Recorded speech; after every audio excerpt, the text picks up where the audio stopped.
Everyone, कैसे हैं आप लोग। आशा करता हूं कि अच्छे ही होंगे। अभी तक आप लोगों को जो कुछ मैं पढ़ा रहा था, मुझे पूरी उम्मीद है कि आप लोग अच्छी तरीके से सब कुछ समझ चुके होंगे। कहीं कोई प्रॉब्लम हो तो निसंकोच मेरे व्हाट्सअप नंबर पर आप मैसेज किया करें। जो भी प्रॉब्लम है, डाउट है, मैं सॉल्व कर दूंगा। दूसरी बात ये है कि अगर कभी लगता है कि नहीं क्वेश्चंस अधिक हैं, तो भी आप मुझे मैसेज कर दिया करिए। मैं ऐप के माध्यम से लाइव आ जाऊंगा। जिस टाइम पर भी आप चाहेंगे बता देना मुझे। वैसे नॉर्मली नाइट में ही रखिएगा, जैसे 7:30-8 बजे, तो भी आपके डाउट मैं सारे के सारे सॉल्व कर दूंगा। अभी तो मैं ये जानता हूँ कि आप लोग के डाउट बहुत हैं नहीं, और मैं पूछता भी रहता हूँ। तो कोई समस्या हो निसंकोच बताएं आप।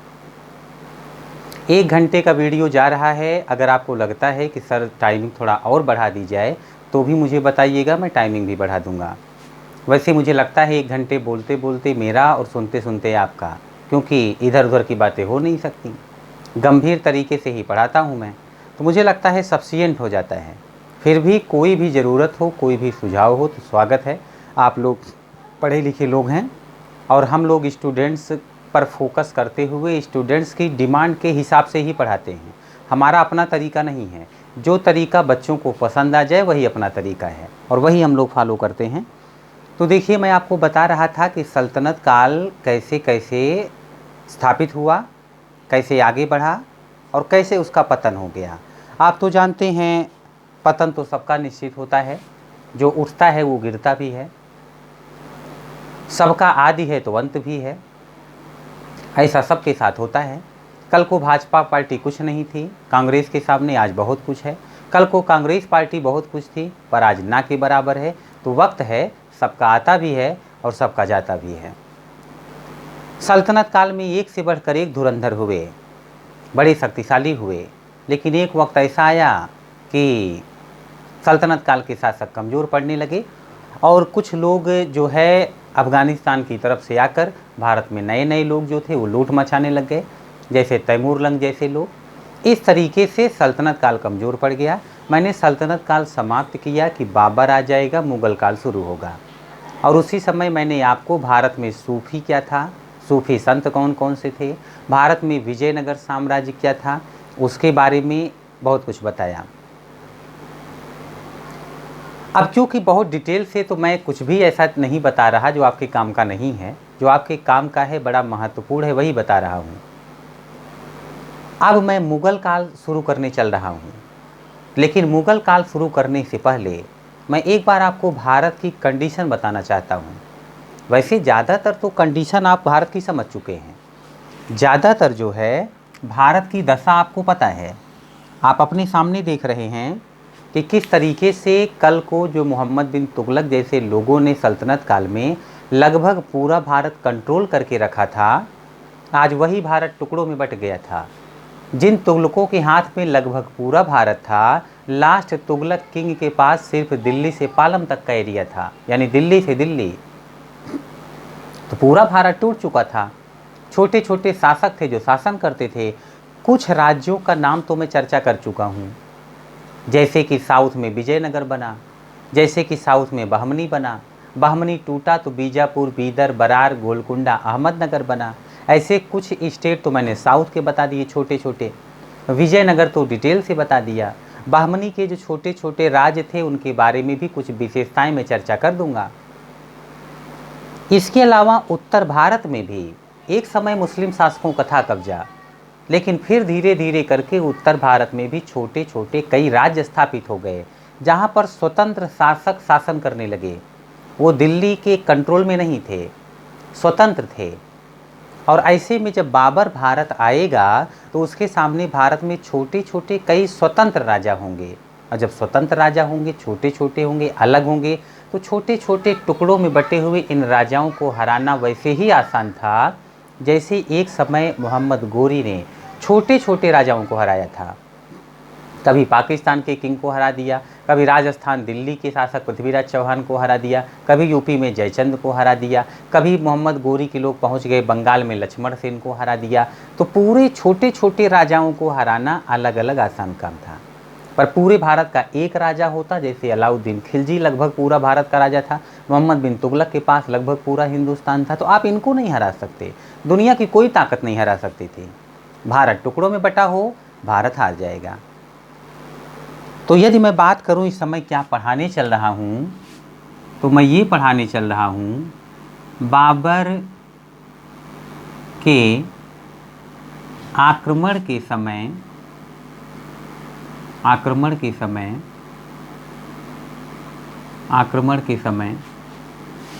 भारत की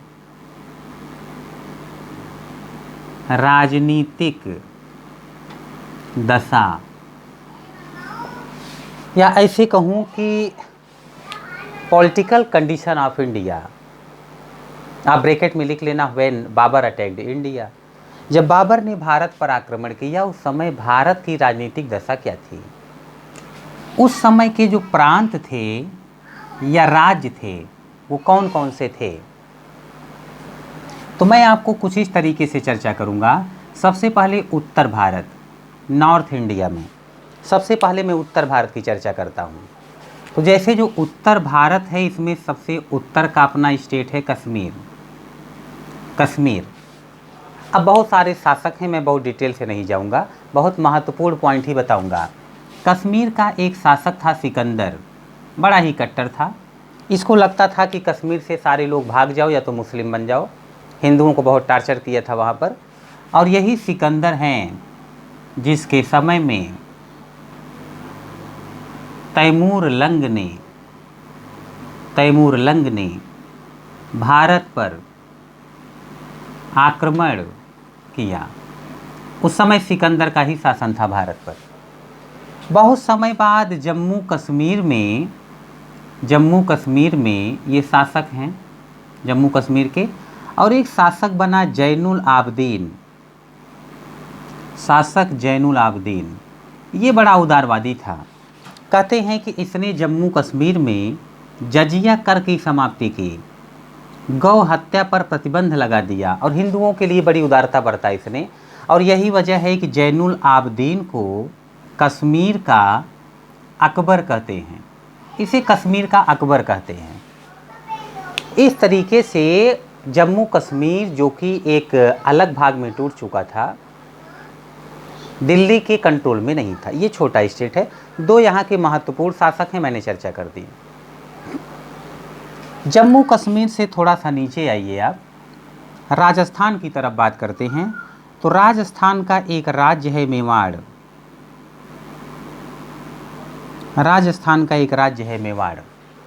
और यदि मैं मेवाड़ की बात करूं तो मेवाड़ में एक राजा हुआ करते थे, वहाँ के राणा कुंभा। और राणा कुंभा ने मेवाड़ या चित्तौड़ में एक स्तंभ बनवाया है। कई बार पूछा हुआ क्वेश्चन है, कीर्ति स्तंभ अथवा विजय स्तंभ। एक शासक था मालवा का महमूद खिलजी, उसी को हराया था इन्होंने और उसी विजय की याद में विजय स्तंभ अथवा कीर्ति स्तंभ बनवाया था चित्तौड़ में ही। ये मेवाड़ या चित्तौड़ के राजा थे, बड़े ही शक्तिशाली। और यहीं पर काफ़ी समय के बाद शासक हुए मेवाड़ के राणा सांगा। जब बाबर ने भारत पर हमला किया था उस समय पर मेवाड़ के शासक राणा सांगा ही थे। ये भी छोटा सा टूटा हुआ स्वतंत्र राज्य है। वैसे आपको याद होगा यही मेवाड़ या चित्तौड़ है, एक समय अलाउद्दीन खिलजी ने इस पर कब्जा कर लिया था, पर बाद में राजपूतों को मौका मिला तो राजपूतों ने मेवाड़ में खुद को स्वतंत्र कर लिया। राजस्थान में ही एक और राज्य पड़ता है मारवाड़। चुंद नाम के एक शासक थे, इन्होंने मारवाड़ में स्वतंत्र मारवाड़ राज्य की स्थापना की। इसी राज्य का एक शासक था जोधा और इसने जोधपुर शहर की स्थापना की। आज भी है जोधपुर शहर की स्थापना की। इस राज्य का सबसे शक्तिशाली शासक हुआ था मालदेव। और जब मैं आपको आगे पढ़ाऊंगा शेरशाह सूरी, तब बात करूंगा कि शेरशाह सूरी का ये बड़ा कट्टर दुश्मन था मालदेव, मैं चर्चा करूंगा। अभी बात कर रहा हूं कि मारवाड़ जो है ये भी एक स्वतंत्र राज्य था, ऐसे समझो आप। मालवा को देखो आप, मालवा मध्य प्रदेश में है और मालवा पे एक शासक था महमूद खिलजी। और इसी महमूद खिलजी को हराकर राणा कुंभा ने कीर्ति स्तंभ अथवा विजय स्तंभ की स्थापना की थी। लेकिन मालवा में काफ़ी समय बाद एक हिंदू राजा शासक हो गए जिनका नाम था मेदिनी राय, और बाबर के आक्रमण के समय पर मालवा में मेदिनी राय का ही शासन था। यदि मैं बात करूं गुजरात की, तो गुजरात भी टूट गया था, और गुजरात का एक फेमस शासक था जिसका नाम था अहमद शाह, और यही अहमद शाह है जिसने एक शहर की स्थापना की थी, और आज भी उस शहर का नाम आप लोग जानते हैं, अहमदाबाद। अहमद शाह ने बनाया था। इसी गुजरात का एक शासक था जिसका नाम था बहादुर शाह, और बहादुर शाह, ये बहादुर शाह है। और जब भारत में बाबर आक्रमण करेगा, उस समय पर, बाबर के समय पर, यही बहादुर शाह गुजरात का किंग होगा। मतलब गुजरात भी टूटा हुआ है। यदि मैं बात करूं बंगाल की, बंगाल की क्या आपको तो याद होगा, उससे पहले ही पड़ता है जौनपुर, और आपको यह भी याद होगा कि जौनपुर स्वतंत्र हो गया था। जौनपुर स्वतंत्र हो गया था, और जौनपुर स्वतंत्र हुआ तो एक व्यक्ति था मलिक सरवर हिजड़ा था, फिरोज शाह तुगलक का मलिक सरवर। और यही मलिक सरवर जो है जौनपुर में सरकी राज्य की स्थापना की थी, सरकी वंश या सरकी राज्य। और यही सरकी वंश का एक शासक था इब्राहिम शाह सरकी। और मैंने आपसे कहा था इब्राहिम शाह सरकी ने जौनपुर का एक अटाला मस्जिद था उसे पूरा कराया था, अटाला मस्जिद। जौनपुर का सरकी वंश का आखिरी शासक हुआ लास्ट किंग हुसैन शाह सरकी, और इसी हुसैन शाह सरकी को हराकर, अंतिम शासक था, इसी को हराकर बहलोल लोदी ने फिर से जौनपुर पर कब्जा कर लिया था। तो जौनपुर तो समझो दिल्ली के कंट्रोल में आ गया था। अब उसके आगे बढ़ जाओ तो आप पड़ता है बंगाल, बंगाल पड़ता है, और बंगाल में बहुत सारे शासक थे, बहुत सारे शासक थे, बड़े ताकतवर शासक भी थे। लेकिन अभी कोई ऐसा नहीं है जिसके बारे में मैं डिटेल से बात करूं या बहुत ही महत्वपूर्ण हो। आगे मैं चर्चा करूंगा बंगाल की भी, बस आप ये समझो बंगाल भी स्वतंत्र है। तो उत्तर भारत में ये महत्वपूर्ण छोटे छोटे राज्य हैं, जैसे कि कश्मीर हो गया, मेवाड़ हो गया, मारवाड़ हो गया, मालवा हो गया, गुजरात हो गया, जौनपुर हो गया। जौनपुर तो खैर मिला लिया गया था दिल्ली सल्तनत में, बंगाल हो गया। ये छोटे छोटे कई सारे राज्य हैं उत्तर भारत में बाबर के आक्रमण के समय पर, और सभी एक दूसरे के दुश्मन हैं। आप इनको एक दूसरे का मित्र मत समझना। अब मैं बात करने जा रहा हूं दक्षिण भारत की। दक्षिण भारत,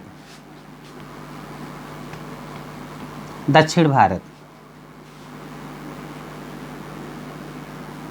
दक्षिण भारत। और यदि मैं दक्षिण भारत की बात करूं तो आपको याद होगा शुरू में दक्षिण भारत में विजयनगर तो मैं पढ़ा चुका हूं, बहमनी साम्राज्य, बहमनी साम्राज्य और विजयनगर दो बने थे। बहमनी साम्राज्य का एक महत्वपूर्ण अधिकारी था महमूद गवां। अब डिटेल से क्या समझाऊं, बस कई बार यही पूछा जाता है महमूद गवां किस साम्राज्य से बिलोंग करता था, बहुत अच्छे काम किया था उधर। लेकिन बहमनी साम्राज्य बाद में 5 भागों में टूट गया था।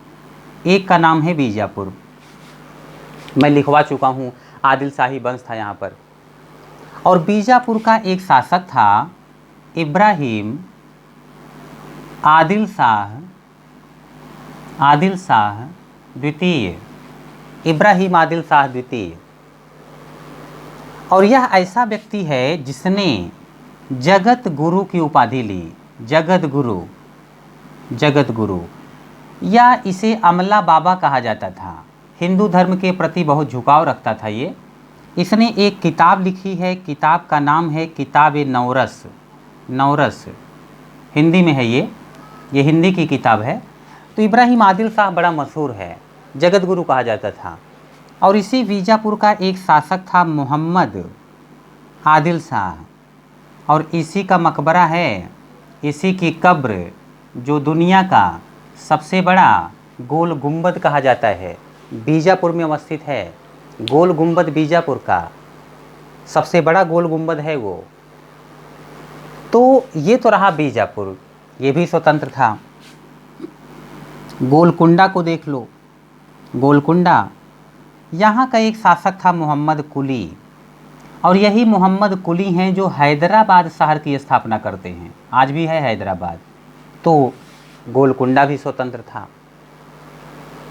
इस तरीके से ये छोटे, बाकी तो मैं बता चुका हूँ कि गोलकुंडा के अलावा बीदर था, बरार था, चर्चा कर चुका हूँ मैं।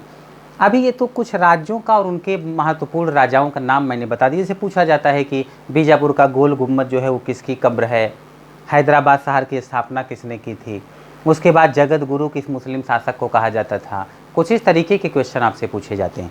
तो कहने का मतलब है कि साउथ में कई सारे स्टेट थे, नॉर्थ में भी कई सारे स्टेट थे, टूटे हुए थे, एक दूसरे के दुश्मन थे, एक दूसरे के बीच में कोई प्रेम नहीं था। और जब एक दूसरे के दुश्मन भारत के लोग बने हुए हैं और छोटे छोटे राज्यों के राजा हैं, तो बहुत शक्तिशाली तो है नहीं। और ऐसे समय में भारत को लूटना, भारत को गुलाम बनाना बहुत आसान काम होता था, क्योंकि एक लूटेगा तो उसका पड़ोसी उसकी मदद नहीं करेगा, बल्कि मज़े लेगा कि बहुत बढ़िया पिट रहा है, हमारा पड़ोसी है, इसको पिटते देखकर हमें बहुत आनंद आ रहा है। आज तक होता है, एक घर का पड़ोस के घर से दुश्मनी हो और पड़ोसी के घर वालों को कुछ लोग आकर के पीटने लग जाएं, तो उनका पड़ोसी मज़े लेता है, बहुत बढ़िया, बहुत अच्छा लगा। मैं नहीं छुड़ाने जाऊंगा, आदमी सही नहीं है ये, उनको पूरा याद आएगा हिसाब 10-20 साल का, इसने मेरे साथ गलती की, गलत किया, यहाँ निमंत्रण दिया था मैंने आया नहीं, 4 लोगों से मेरी बुराई कर रहा था, आदमी सही नहीं है। अरे भाई, आदमी थोड़ा गलत ही सही, पर पड़ोसी है आपका, आपके वक्त ज़रूरत पर वही आपके काम आएगा या आप उसके काम आओगे। लेकिन पड़ोसी जब पड़ोसी के काम ना आए, तो पड़ोसी तो कमज़ोर है, चलो पिट रहा है, लेकिन कल को आप भी बहुत सेफ नहीं हो, जो उसके साथ हुआ वो आपके साथ भी हो सकता है। हिंदुस्तान में कहा जाता है कि हिंदुस्तान के लोगों के बारे में तो आप जानते हैं, क्योंकि हम और आप हिंदुस्तानी हैं, और हमसे आपसे बेहतर हिंदुस्तानियों को कौन समझेगा। हिंदुस्तान के लोगों में ज़्यादातर लोग बिना मेहनत के सब कुछ हासिल करना चाहते हैं। उनको लगता है कि बिना मेहनत किए हुए अगर हमें बहुत कुछ मिल जाए तो बहुत अच्छा रहेगा। ऐसे में भारत के लोगों को लगता है बैठे बिठाए ही सब कुछ मिल जाए हमें, और ऐसा ही मामला इस समय पर था। दिल्ली में जो मुस्लिम शासक बैठता था वो मुस्लिम लोगों के भी टारगेट में होता था और हिंदू लोगों के भी। हर किसी को लगता था दिल्ली का मुस्लिम शासक मारा जाए या दिल्ली लूट ली जाए, दिल्ली का शासक कमज़ोर हो जाए, ऐसा ही मामला था। और इसी समय की बात है जब भारत में छोटे छोटे टुकड़े हो रहे थे भारत के, बल्कि हो चुके थे। यदि उसी समय की बात करूं मैं, उसी समय की बात करूं, तो उस समय की कंडीशन कुछ ऐसी थी, अमेरिका का पता लग चुका था, साउथ अमेरिका का भी धीरे धीरे पता चल रहा था, अफ्रीका के बारे में भी जानकारी बढ़ रही है। इस तरफ यूरोप के कुछ देश हैं जो अमेरिका की खोज करने में, बिजनेस करने में और भारत आकर बिजनेस करने में बिजी हैं। वास्को डी गामा भारत का रास्ता खोज चुका है, ये तो अलग बात है।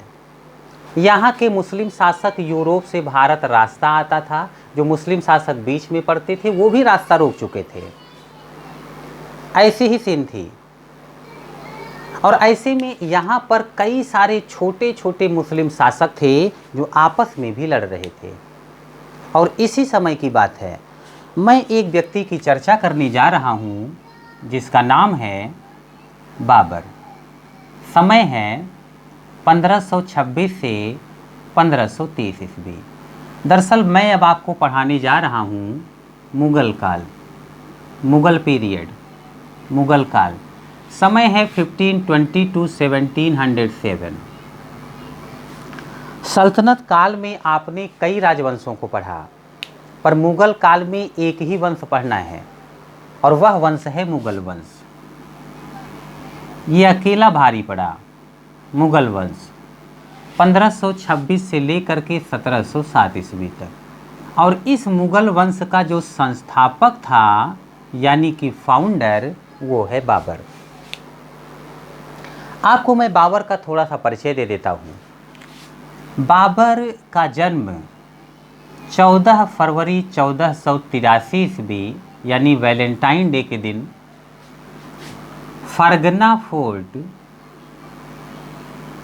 उज्बेकिस्तान में हुआ। फरगना के किले उज्बेकिस्तान में हुआ। थोड़ा और इसका परिचय समझिए। बाबर के पिता का नाम था उमर शेख मिर्ज़ा। बाबर की माता थी कुतलुग निगार खां, कुतलुग निगार खां। बाबर के जो पिता थे ये तैमूर के वंशज थे, तैमूर के। बाबर की जो माता थी वो चंगेज खान की वंशज थी। और जैसे हिंदुस्तान में दो ही विलेन मैं बहुत ढंग से जानता हूँ आज तक, सबसे बड़ा कद अमरीश पुरी या प्रकाश राज, ऐसे ही मुस्लिमों में उधर सेंट्रल एशिया में दो ही सबसे खतरनाक नाम थे, एक तैमूर लंग का, दूसरा चंगेज खान का।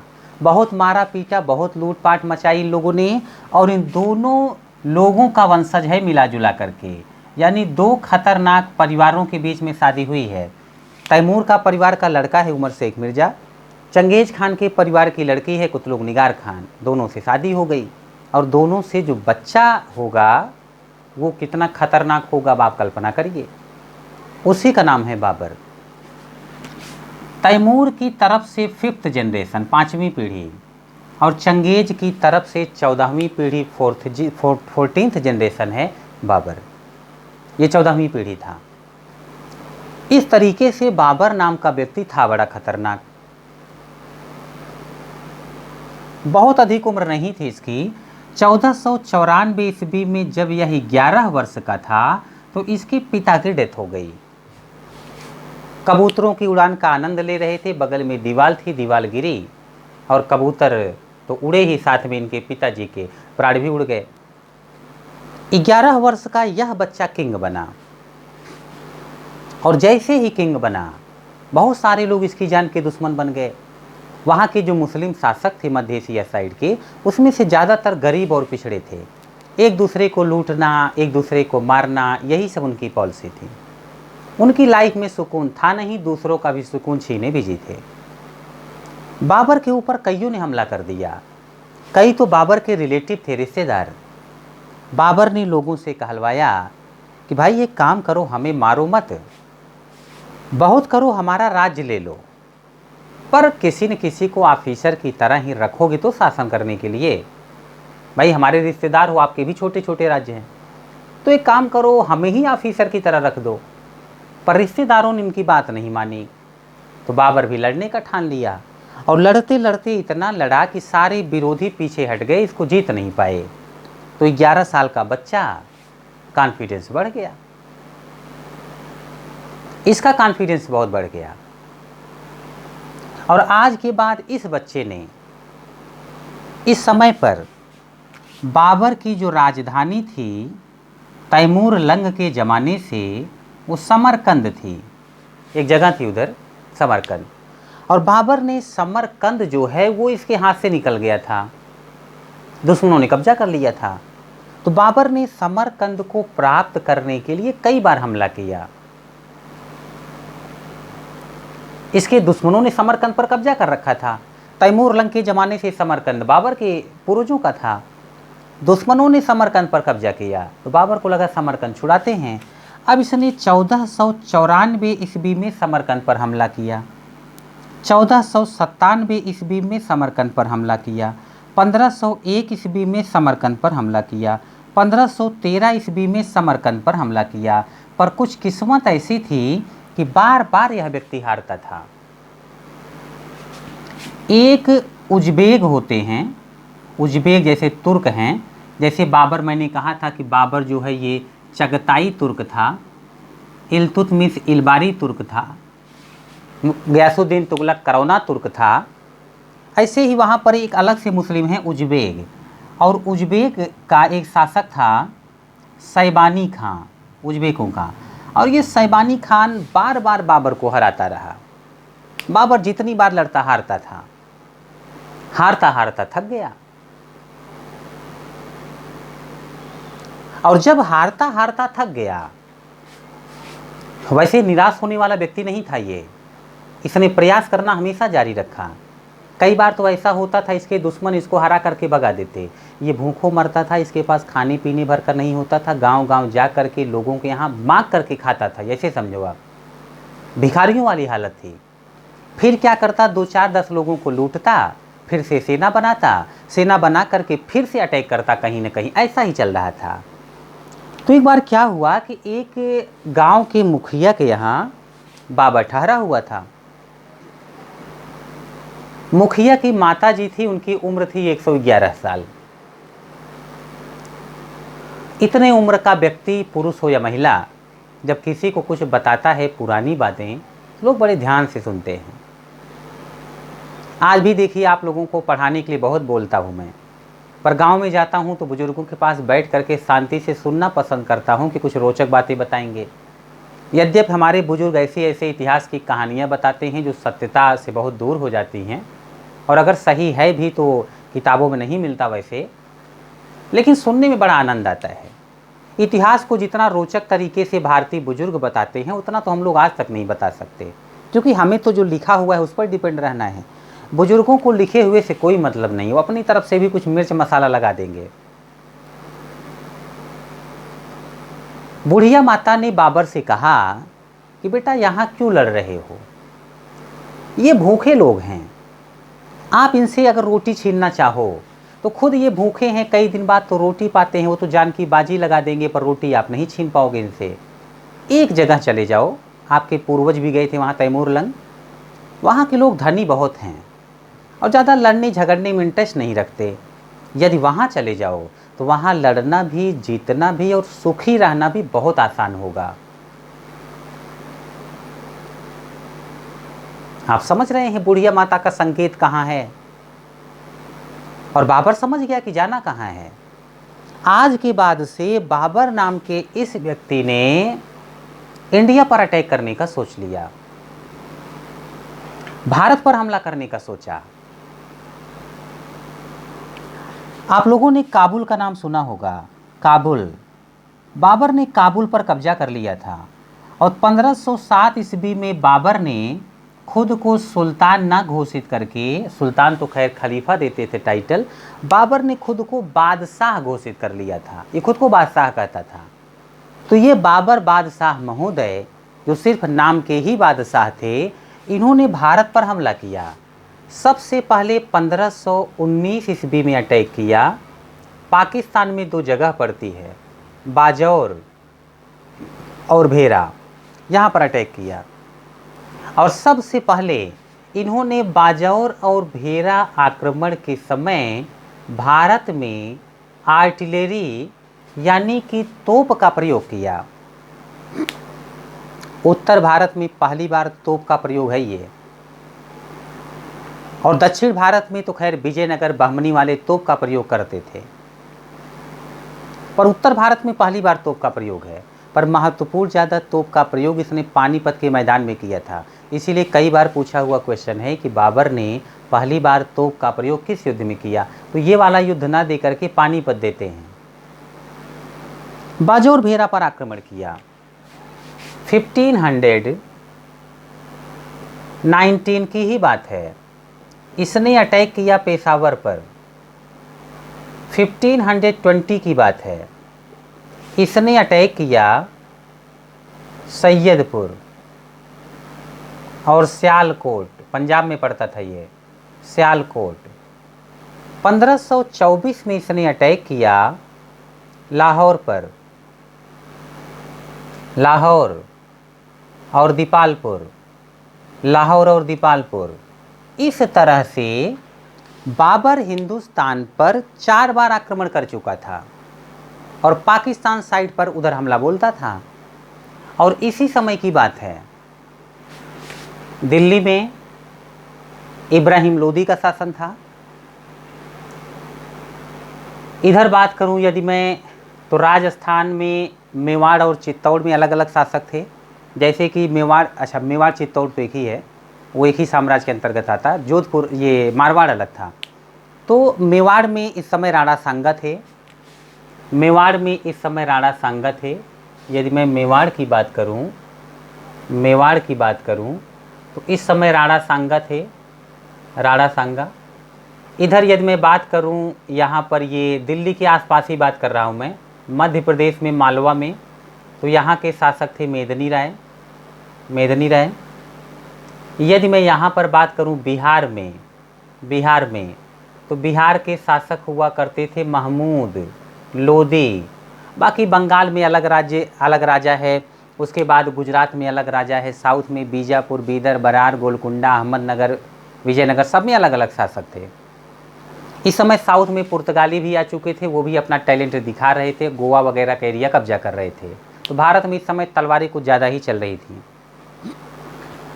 जब बाबर ने हमला किया तो ये जो दिल्ली के आसपास के राज्य हैं, जैसे कि राजस्थान, जैसे कि मध्य प्रदेश, जैसे कि बिहार, और यहाँ तक कि इब्राहिम लोदी के कुछ रिलेटिव थे, जैसे कि आलम खान, दिलावर खान, ऐसे काफ़ी सारे लोग थे, वो भी चाहते थे कि बाबर जो है, और कईयों ने तो इब्राहिम लोदी के रिलेटिव थे, पाकिस्तान साइड में छोटे छोटे ऑफिसर की पोस्ट पर थे, और उन लोगों को भी लगता था कि यदि बाबर पाकिस्तान तक ना रुक करके दिल्ली पर हमला कर दे तो इब्राहिम लोदी को के रिलेटिव को लगता था, रिश्तेदारों को, कि इब्राहिम लोदी मरेगा तो हम सुल्तान बन जाएंगे। महमूद लोदी भी लोदी है, उसको भी लगता था, रिलेटिव था इब्राहिम लोदी का, कि हम सुल्तान बन जाएंगे। मेदिनी राय को लगता था कि हिंदू राजा थे कि चलो बढ़िया है, मुस्लिम शासक है, मारा जाए, बहुत परेशान करते हैं ये लोग हिंदुओं को। इधर राजस्थान में राणा सांगा हैं, इनको भी लगता था कि इब्राहिम लोदी हारे तो बहुत अच्छा है, और अभी तो राणा सांगा ने खुद हराया था खातोली की लड़ाई में, मैं लिखवा चुका हूँ इब्राहिम लोदी को। इस तरह से भारत के लोग चाहते थे कि बाबर भारत में आए, और कईयों ने तो अपने मैसेंजर भेजे राजदूत कि बाबर आकर के दिल्ली पर हमला करो, जितना मन करे लूटो पाटो, कोई इब्राहिम लोदी के साथ नहीं जाएगा। अब सोच करके देखो, ये तो वही बात हो गई, आप एक क्लास में पढ़ते हैं और किसी की हिम्मत नहीं कि किसी क्लास में घुसकर, चाहे वो कोचिंग की क्लास हो या स्कूल की, कोई किसी स्टूडेंट को अगर बाहर कहे तो मारपीट नहीं सकता, भाई क्लास एक हो सकती है, पर क्लास के ही स्टूडेंट्स किसी बाहरी को बुला लें कि भाई पूरा क्लास साथ नहीं देगा, एक व्यक्ति को आप पीट करके चले जाओ, तो बाहरी व्यक्ति का कॉन्फिडेंस बढ़ेगा ही। लेकिन याद रखना, अति चालाकी भारी पड़ती है। कहते हैं बहुत चालाक बहुत जगह डूबते हैं, और यही हाल होगा भारत के छोटे मोटे राजाओं का। चालाकी तो कर रहे हैं कि बाबर आएगा तो सिर्फ दिल्ली के शासक को हराएगा। अच्छा सोचो, इन लोगों को लगता है इतिहास नहीं पता था, या तो हम जैसे टीचर नहीं रहे होंगे, या आप जैसे पढ़ने वाले सीरियस स्टूडेंट नहीं रहे होंगे। यदि इन्हें इतिहास पता होता, ऐसे ही गोरी के समय में लगा था कि गोरी सिर्फ राजस्थान के राजपूत शासक पृथ्वीराज चौहान को ही हराएगा, पूरे भारत के लोग मस्त थे, छोड़ा था गोरी ने किसी को?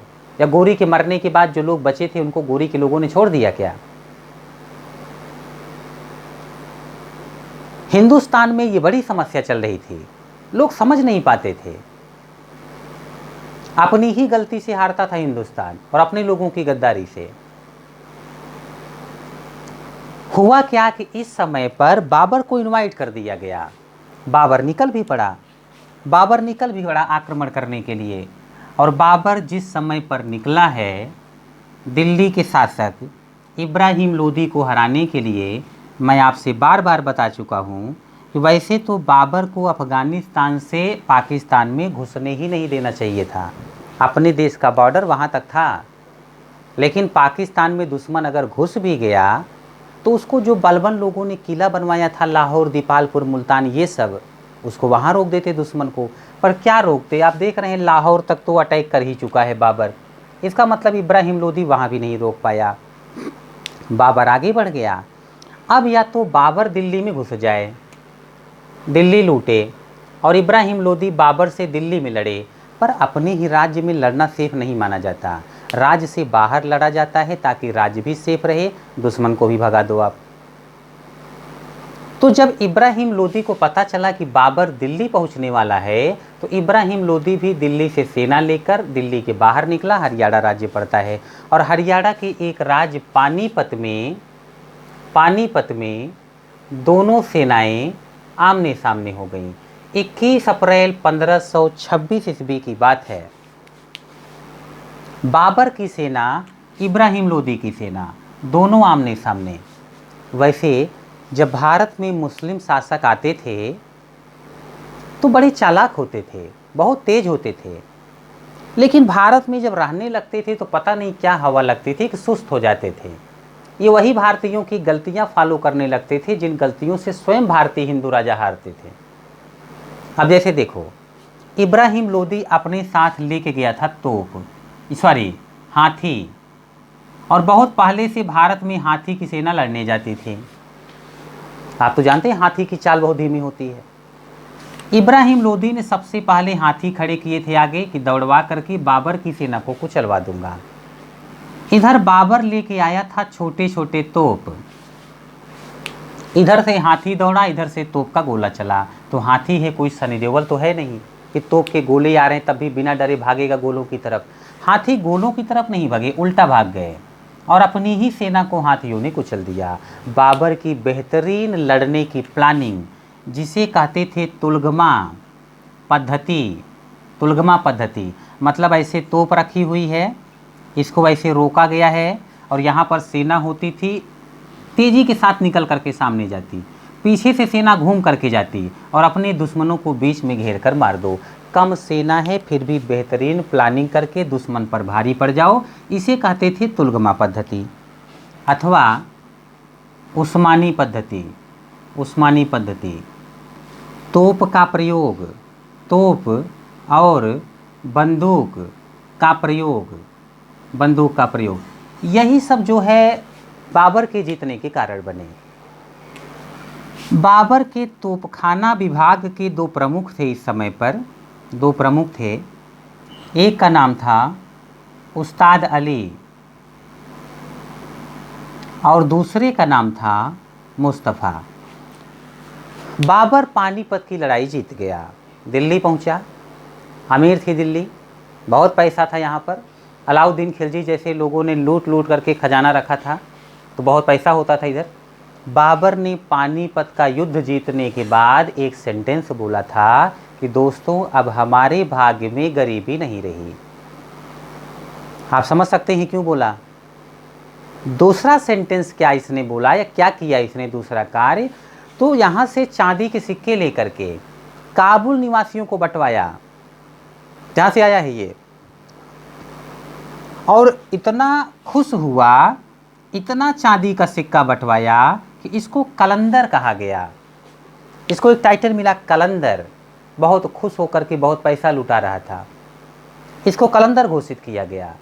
बाबर दिल्ली में बैठ गया। अब लोगों को लग रहा था बाबर चला जाएगा, जैसे तैमूर लंघ गया था। बाबर बाग बगीचों का बड़ा शौकीन था और आज भी दिल्ली शहर है, बहुत डेवलप सिटी है, उसके बाद भी बाग बगीचे बहुत हैं यहाँ पर। अब मुझे भी कभी कभी गांव की याद आती है और मैं गांव जा नहीं पाता तो राजघाट चला जाता हूँ। अपने बापू वहाँ पर हैं समाधिस्थ, महात्मा गांधी, और पूरा का पूरा बाग बगीचा है चारों तरफ, बीच में उनकी समाधि है। हुमायूं का मकबरा चले जाओ आप, चारों तरफ गार्डन है, बीच में बसा हुआ है। यहाँ पर बहुत सारे बाग बगीचे हैं। दिल्ली का कैंपस हो, north campus, south campus, JNU का, तो बाग बगीचे हैं। बाबर को गार्डन यानी बाग बगीचे बहुत पसंद थे। तो कहाँ रेगिस्तान में बाग बगीचा मिलेगा, अफगानिस्तान साइड में, पर भारत की दिल्ली में तो है। अब बाबर का भारत से जाने का मन नहीं था, इसका रुकने का मन है। अगर कोई और होता दिल्ली में रुक करके शान से रहता, जैसे सैयद थे, खिज्र खां, मुबारक शाह, ऐसे करके। बाबर को पता है कई बार बाबर का राज छीना जा चुका था उससे, तो बाबर को पता था क्या पता कल को कोई हमला करके दिल्ली हमारा राज छीन ले। तो बाबर जानता था कि अगर सुखी, शांत और स्थायी शासन करना है तो दिल्ली के अगल बगल जितने छोटे राज्य हैं और खतरा हैं उनको हरा दो। लगभग पूरा का पूरा उत्तर भारत तो कब्जा कर ही लो, और जब उत्तर भारत आपके पास होगा तो मैं शुरू में ही बता चुका हूँ एग्रीकल्चर टॉप का होता है, तो जिसका पूरा उत्तर भारत उसका एग्रीकल्चर भी, जिसका पूरा उत्तर भारत का एग्रीकल्चर उसका समझो सबसे ज़्यादा टैक्स भी मिलेगा उसे, पॉपुलेशन देगी, उसकी इनकम बढ़ जाएगी, उसकी आर्मी बढ़ जाएगी, और पूरा भारत छोड़ो सिर्फ उत्तर भारत पर किसी का कब्जा हो जाता था, पूरा उत्तर भारत, उसको भी दुनिया की कोई ताकत जल्दी हरा नहीं पाती थी। भारत के लोगों ने प्रयास नहीं किया कि पूरा उत्तर भारत उनका हो। ना तो कल को पृथ्वीराज चौहान ने किया था, ना आज राणा सांगा ने किया। इब्राहिम लोदी को हराने के बाद भी दिल्ली पर कब्जा नहीं किया। पता नहीं क्यों छोटे से एरिया में संतोष करके रह गए। अरे इन मुस्लिम शासकों से ही सीखा होता कि भारत आने के बाद प्रयास करते थे पूरा भारत हमारा हो जाए, ताकत बढ़ जाए, पैसा बढ़ जाए और सेफ भी रहे, कोई हमें मार भी ना सके। कमज़ोर होंगे तो मारे जाएंगे। हिंदू राजाओं ने यह भी नहीं सीखा। पता नहीं कहाँ से इतना पिछड़ापन लेके आए थे। बात इतनी सी है कि बाबर ने सोचा कि उत्तर भारत कब्जा कर लेते हैं। अब उत्तर भारत के सबसे शक्तिशाली शासक राजस्थान के ही होते थे इस समय पर, चाहे वो पृथ्वीराज चौहान रहे हों गोरी के समय पर या बाबर के समय पर राणा सांगा हो। ये बड़े ताकतवर लोग होते थे। तो हुआ क्या कि बाबर ने अपनी आर्मी से कहा कि एक काम करो, आप चलो मेवाड़ जीत लेते हैं। बहुत पहले से राजस्थान के मेवाड़ के आसपास के लोग जैसे बप्पा रावल और भी बहुत सारे राजपूत सऊदी अरब, इराक, ईरान तक जा करके मुस्लिमों को मार पीट करके आए थे और मुस्लिम शासकों को हराकर। अभी अलाउद्दीन खिलजी के समय में आपने देखा कितनी कड़ी टक्कर दी थी राजपूतों ने। अलाउद्दीन खिलजी कभी ढंग से कंट्रोल नहीं कर पाया राजस्थान में। राजपूत ऐसे थे कि अगर मुट्ठी भर हैं तो लाखों की सेना से लड़ते हुए भले ही मर जाते वो, पर लड़ते जरूर थे। और फिर जब उनके बच्चे तैयार होते थे तो वो भी लड़ना है ऐसा सोच के ही ट्रेनिंग पाते थे बचपन से। इनसे खतरनाक लोग दुनिया में ढूंढे नहीं मिलते थे। बहुत स्ट्रांग लोग, हमेशा जान हथेली पर लेके चलने वाले। बाबर की आर्मी ने कहा, हुजूर हमको घर जाना है, ऊपर नहीं जाना है, मरना नहीं है हमें। बाबर को लगा अब क्या करें, जब निराश है सेना, डरी हुई है सेना, तो क्या मेवाड़ से जीतेगी ये, तो बेमौत मारे जाएंगे। बाबर कमांडर बहुत अच्छा था। बाबर ने कहा एक काम करो, अपनी आर्मी को एक दिन संबोधित किया इसने, देखो एक काम करो, आप मेवाड़ मेरे लिए मत जीतो, धर्म के लिए जीतो। काफिरों का एरिया है हिंदुओं का, ये गैर मुस्लिमों को काफिर कहते थे। मेरे लिए मेवाड़ मत लूटो, धर्म के लिए लूटो। अगर धर्म के नाम पर चल करके मेवाड़ को जीतोगे, मेवाड़ में हिंदू रहते हैं, अगर उनको मुस्लिम बनाने के नाम पर या मेवाड़ को इस्लामिक एम्पायर बनाने के नाम पर लड़ोगे तो मुझे कुछ मिले ना मिले फ़र्क नहीं पड़ता। आप धर्म के नाम पर लड़ोगे तो पुण्य तो मिलेगा ना। और मैं चाहता हूँ मेरे साथी जो मेरे साथ लड़ते रहते हैं ये जीवन भर तो सुखी रहें ही, मरने के बाद भी मैं चाहता हूँ इनको जन्नत नसीब हो। और अगर काफिरों से लड़ते हुए मरते हो तो डायरेक्ट जन्नत पहुंच जाओगे आप, और नहीं मरोगे तो भारत भी जन्नत से कम नहीं है। अमीर खुसरो, दुनिया में कहीं स्वर्ग है तो यही है, मतलब जन्नत यही है भारत में। जैसे ही बात धर्म की आई, जिसे जिहाद कहते थे, धर्म युद्ध, बाबर के लोग इमोशनल हो गए, तुरंत तलवारें निकाल ली, बोले कौन राणा सांगा, कहाँ है राणा सांगा, सर बताओ चलना किधर है। खुद ही मौत से नहीं डरते हम, अब हमको जन्नत पहुंचना है तो हम पहुंच जाएंगे शौक से, अच्छा लगेगा हमें। लड़ते हुए मारे गए तो टेंशन नहीं है, धर्म के नाम पर लड़ना है, मरने से नहीं डरते अब हम। दुनिया की बेहतरीन पॉलिसी, चाहे वो ईसाइयों की हो या इस्लाम की, इन लोगों को सिखा दिया गया था कि अपना धर्म महान है, बाकी धर्म श्रेष्ठ नहीं है। बाकी धर्म के लोगों को भी उनका परिवर्तन करा के, कन्वर्ट करा के अपने धर्म का बना लो, मुस्लिम या ईसाई। हिंदुस्तान में क्या था, शुरुआत से ही सारे धर्म अच्छे होते हैं, सारे धर्म महान हैं, सब धर्म बराबर हैं, हर धर्म की इज्जत करो, ऐसा सिखाया गया था। तो जब हिंदू हर धर्म का सम्मान करेगा, उसके लिए तो सब धर्म बराबर है, तो हिंदू धर्म के नाम पर इकट्ठा तो होगा नहीं वो कि हिंदू धर्म खतरे में है, सारे हिंदू इकट्ठा हो जाओ। मुस्लिम इकट्ठा हो जाएंगे, एक बार ईसाई इकट्ठा हो जाते थे, पर हिंदुओं को ये सिखाया ही नहीं गया था। ईसाई धर्म बहुत बाद का था, इस्लाम धर्म बहुत बाद का था। उनको पता था क्या खतरा है दुनिया में, कैसे हम खुद को मजबूत बना सकते हैं, तो उन्होंने वह तरीका अपनाया जिससे वो मजबूत हुए। हिंदू धर्म बहुत पुराना था, जब कोई धर्म ही नहीं था, मुट्ठी भर लोग थे, इनको लगता था दुनिया में सुख बना रहे, शांति बना रहे, अपना भी सोचते थे, गैरों का भी। और आज यही पॉलिसी हिंदुस्तान की कमजोरी बन गया था। अगर हिंदुओं को भी लगता कि धर्म पे आंच नहीं आनी चाहिए, हमारा धर्म श्रेष्ठ है, बाकी धर्म भी श्रेष्ठ है, ठीक है, लेकिन हर धर्म का व्यक्ति अपने धर्म में खुश रहे। हम किसी को प्रेशर नहीं देते कि हिंदू हो जाए वो, पर हम ये आशा करते हैं कि हम पर भी कोई प्रेशर ना क्रिएट करे कि मुस्लिम हो जाओ, ईसाई हो जाओ। हम अपने धर्म में हस्तक्षेप बर्दाश्त नहीं करेंगे तो यकीन मानो भारत फिर भी कोई गुलाम नहीं बना पाता। कम से कम धर्म के नाम पर तो जनता एक हो जाती, राजनीति के नाम पर ना होती। पर यहाँ तो धर्म में भी मामला गड़बड़ था, कुछ ऐसा बताया ही नहीं गया था। उल्टा कहा जाता था सारे धर्म समान हैं, और यही वजह है आज तक क्रिश्चियन लड़की है किसी और धर्म में जल्दी शादी नहीं करेगी, करेगी तो कहेगी क्रिश्चियन हो जाओ।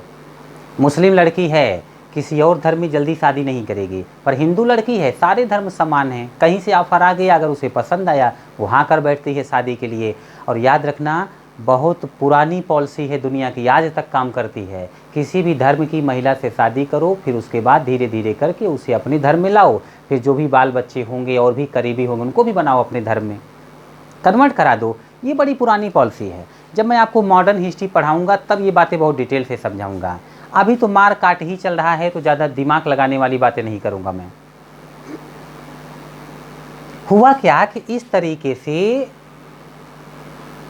राणा सांगा से हमला करने के लिए सेना तैयार हो गई मुस्लिमों की, आज तक होती है।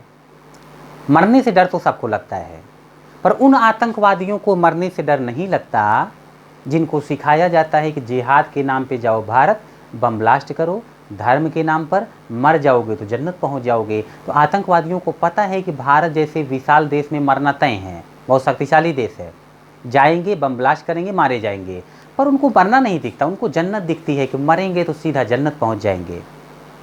जिहाद, धर्म युद्ध, इसीलिए इसको जिहादी कहते हैं आतंकवादियों को। बाबर ने 17 मार्च 1527 ईस्वी की बात है, 17 मार्च 1527 एक लड़ाई होनी थी। यहीं फतेहपुर सीकरी है आगरा के पास, वहीं से 10 किलोमीटर की दूरी, जगह का नाम खानवा। 17 मार्च 1527 को खानवा का युद्ध हुआ। वैसे एक बात और याद रखना, हिंदुस्तान के बहुत सारे मुस्लिम ऐसे भी थे और आज तक हैं जो वास्तव में हर धर्म का सम्मान भी करते हैं और हर भारतीय को अपना भाई समझते हैं। ऐसा नहीं सिर्फ मुस्लिम भाई भाई, हर भारतीय अपना भाई। और यही पॉलिसी भारत को मजबूत बना सकती है। हर भारतीय भाई है एक दूसरे का। जब ऐसा मानोगे तभी भारत देश मजबूत हो सकता है। जब आपस में बटे रहोगे तो इसीलिए तो इतिहास में बार बार हारा है भारत, और आज तक यही हमारे विदेशी दुश्मनों की ताकत है, चाहे वो पाकिस्तान हो चाहे चाइना। बहुत सारे मुस्लिम ऐसे थे जो राणा सांगा के साथ थे इस बार लड़ाई में। दिलावर खान, हसन खान मेवाती, बहुत सारे लोग। इसीलिए कई बार लोग कहते हैं ये हिंदू मुस्लिम एकता का युद्ध था।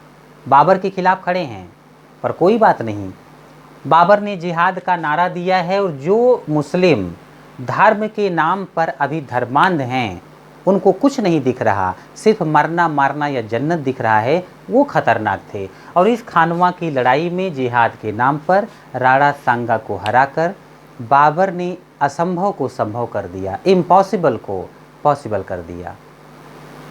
आर्मी जीत गई, गैर मुसलमानों का सर काट के उनका ढेर लगा, 2000, 2000, 10,000 लोगों का। तो ऐसे व्यक्ति को गाजी कहते थे। बाबर ने खानवा की लड़ाई में बहुत सारे हिंदुओं को मारकर उनके सर का ढेर लगवा दिया। तो इसी युद्ध के बाद बाबर को टाइटल मिला था गाजी का।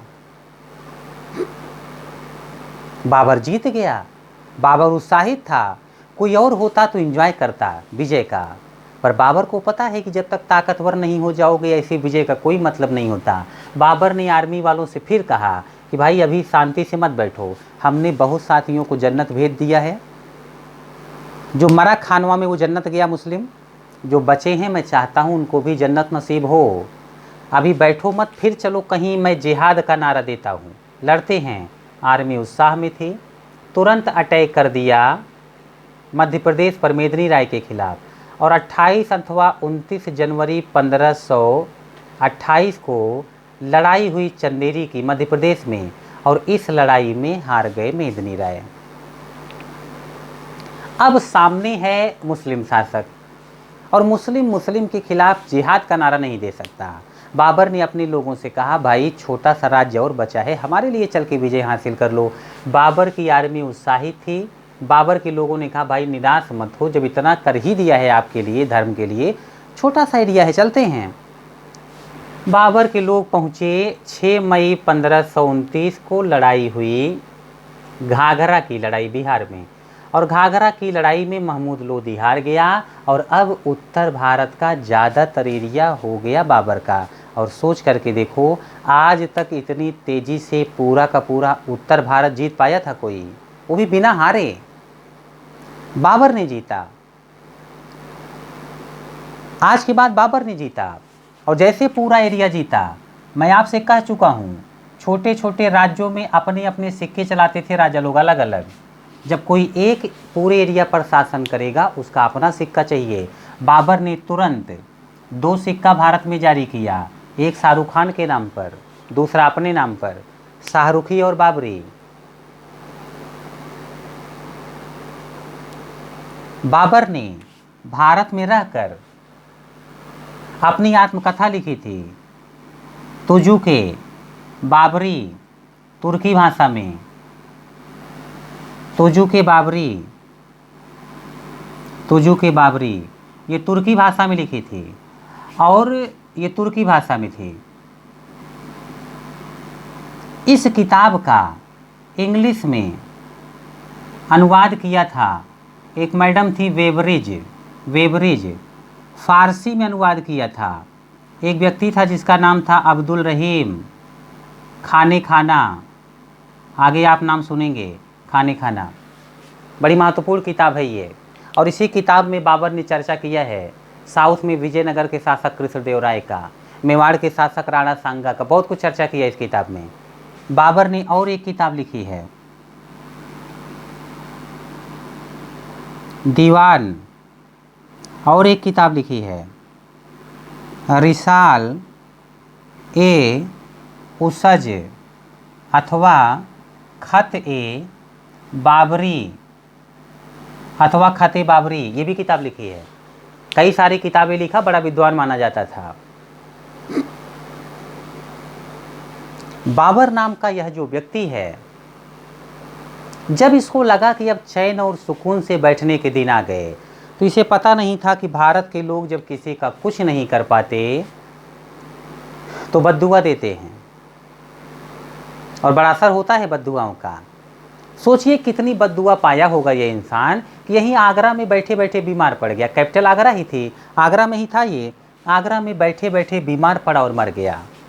भारत के लोग खुश हुए कि ऊपर वाले के घर में देर है अंधेर नहीं है, और सीख गए कि खाली हाथ इंसान आता है, खाली हाथ जाता है, ज़्यादा टेंशन नहीं लेते। आज तक भारतीयों ने सबक नहीं सीखा। हिंदुस्तान में बाबर मरा 1523 ईस्वी में आगरा में, पर इसकी इच्छा थी कि मुझे मेरी मातृभूमि में दफन किया जाए, तो यहाँ से ये दफन था। उसके बाद भी इसकी हड्डियाँ निकाल करके यहाँ से इसकी बॉडी या ये कब्र खोद करके इसे निकाला गया और फिर इसको ले जाके काबुल में दफन किया गया, और आज भी इसकी कब्र काबुल में ही है।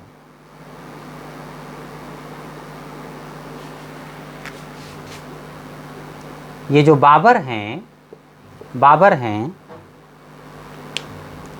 मुस्लिम शासकों की बहुत सारी बीवियां होती थीं, इतनी कि ये खुद कन्फ्यूजन में रहते रहे होंगे कि कितनी हैं, कैलकुलेट करने का इनका मतलब नहीं था। ये जो बाबर है, बाबर की एक बेटी का, ये बाबर की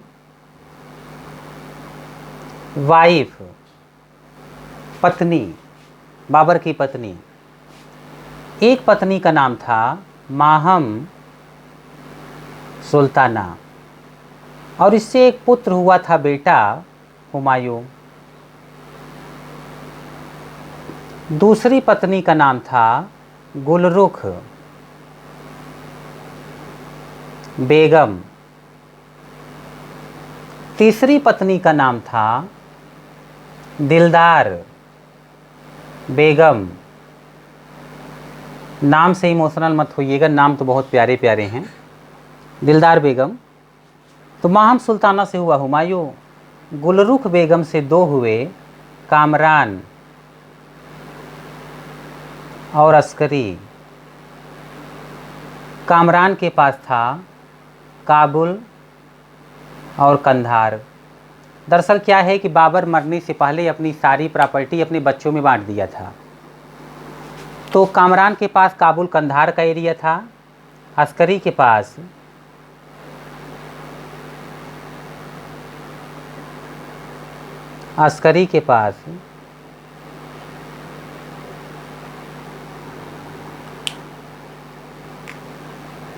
अच्छा, दिलदार बेगम का बेटा था, इनका बेटा था, गुलरुख बेगम का बेटा है कामरान अस्करी, दिलदार बेगम का बेटा था हिंदाल। हिंदाल के पास एरिया था संभल। ये हिंदाल के पास, अच्छा, मेवात या अलवर, राजस्थान साइड में मेवात। अस्करी के पास था संभल, हरियाणा साइड में, और हिंदाल के पास था मेवात या अलवर। इस तरीके से बाकी एरिया हुमायूं के पास था, दिल्ली के आसपास का। बाबर मरने से पहले यही एक बहुत बड़ी गलती कर गया। मैं बार बार कहता हूँ, पूरा उत्तर भारत किसी एक व्यक्ति के हाथ में है तो वो हार नहीं सकता, पर कई व्यक्तियों के हाथ में है तो प्रॉब्लम बढ़ जाएगी। बाबर ने गलती ये कर दी, दरअसल ये प्रशासक अच्छा नहीं था, कमांडर ही अच्छा था, ज़िंदगी भर लड़ा था बस।